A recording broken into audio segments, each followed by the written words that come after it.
네, 안녕하십니까. 5월 7일 경제 뉴스를 읽어주는 남자 이건입니다. 헤드라인부터 보시죠. 아시아 경제입니다. 외환 보유액 사상 최고치. 지난달 외환 보유액이 3,288억 달러로 집계됐습니다. 한 달 만에 13억 9천만 달러 늘면서 사상 최고치를 기록한 1월 수준에 근접했습니다. 서울 경제입니다.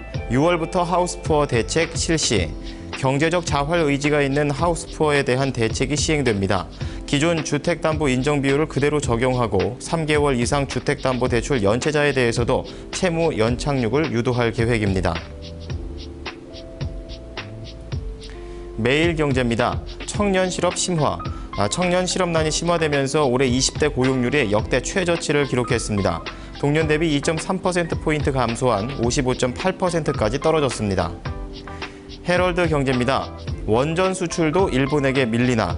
한국의 원자력 발전소 해외 수출이 앞으로 더욱 힘들어질 전망입니다. 엔저 효과로 일본 원전의 약점이었던 가격 경쟁력이 높아졌기 때문으로 분석됩니다. 네, 우선 아시아 경제부터 보도록 하겠습니다. 지난달 외환 보유액이 3,288억 달러로 집계가 됐습니다. 한국은행이 발표한 4월 말 외환 보유액 집계 결과 지난 2월 3,274억 달러를 기록한 외환 보유액은 3월과 4월까지 2달 연속 증가를 했는데요. 이는 사상 최고치였던 1월 3,289억 1천만 달러에 가까운 수치입니다. 외환 보유액이 늘어난 원인은 자산 운용 수익이 늘었기 때문인데요. 유로화 파운드 표시 유가증권의 달러 환산액이 늘어난 것도 영향을 미쳤다는 분석입니다. 외환 보유액 가운데 유가증권이 2,994억 5천만 달러로 91%로 가장 큰 비중을 차지했습니다. 그 다음으로는 예치금이 5.6%, 금이 1.5%의 규모였는데요. 3월 말 기준 외환 보유액 규모는 세계 7위 수준으로 전월과 같았습니다.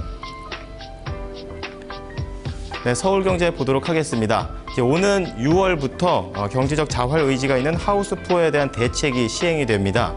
금융위원회에 따르면 이번 대책으로 연체 우려 또는 단기 연체 주택담보대출자의 부담이 크게 줄어들게 될 것이라고 기대가 되고 있는데요.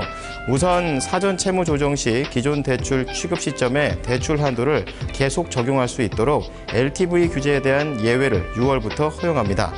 그리고 대출을 3개월 이상 연체한 사람에 대해서는 자산관리공사 캠코가 부실 주택담보대출 채권을 사주고 채무 조정을 해줍니다. 이 85제곱미터 이하 주택을 한 채 보유한 연소득 5천만 원 이하, 대출 2억 원 이하 등 일정 조건을 갖춘 대출 채권은 주택금융공사가 매입을 해주는데요.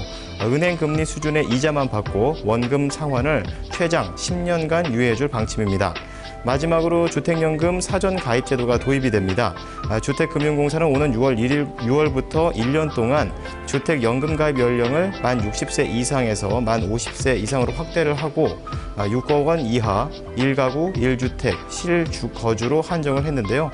현행 수시 인출금 한도인 50%에서는 주택연금으로 부채 상환이 어렵다는 점을 고려해서 한도를 100%까지 확대하기로 했습니다. 네, 매일경제 보도록 하겠습니다. 청년 실업난이 심화되면서 올해 20대 고용률이 역대 최저치를 기록했습니다. 한국고용정보원의 분석에 따르면 올해 3월 기준으로 20대 고용률은 지난해 같은 달에 비해 2.3%포인트 감소한 55.8%까지 떨어졌습니다. 이는 20대 생산 가능 인구는 늘었지만 취업자 수가 현격히 줄었기 때문으로 풀이가 되는데요. 우선 성별로 보면 남성 취업자 수는 166만 3천 명으로 작년보다 3.4% 줄어들었고 여성 취업자 수는 183만 명으로 3.6% 감소했습니다. 연령대로 보도 20대에서 24세 취업자 수가 작년 대비 1% 늘었지만 25세에서 29세 취업자는 5.6%나 줄어들면서 이들 연령층이 청년 취업난의 한가운데에 위치한 것으로 나타났습니다. 네, 마지막으로 헤럴드 경제 보도록 하겠습니다. 한국의 원자력 발전소 해외 수출이 앞으로 더욱 어려워질 전망입니다. 이유는 다름 아닌 엔저 효과 때문인데요. 이 세계 원전 시장에서 일본 원전은 한국 원전보다 기술력은 좋지만 가격 경쟁력이 약하다라는 평가를 받고 있는데 이번 엔저 효과로 약점이 보완됐다는 평가입니다. 전력업계에 따르면 실제로 한국 수력 원자력이 지난달 터키 원전 수주전에서 일본 업체에게 밀려서 고전하고 있다고 하는데요. 건설 자금 조달 금리 부분에서 일본에게 크게 뒤처진 점이 원인이었습니다. 이와 관련해서 관계자 말에 따르면 엔저 효과 때문에 일본 업체들이 1년 전보다 약 10% 이상 저렴한 가격에 제안서를 제출하고 있다면서 지금까지는 기술력 대비 한국의 가격 경쟁력이 높았지만 더 이상은 아니게 됐다고 말을 했습니다. 그리고 향후 영국과 사우디, 베트남, 남아공 등 원전 입찰에서도 한국은 일본의 엔저에 고전할 것이라는 전망을 내놨습니다. 네, 지금까지 경제 뉴스를 읽어주는 남자였습니다.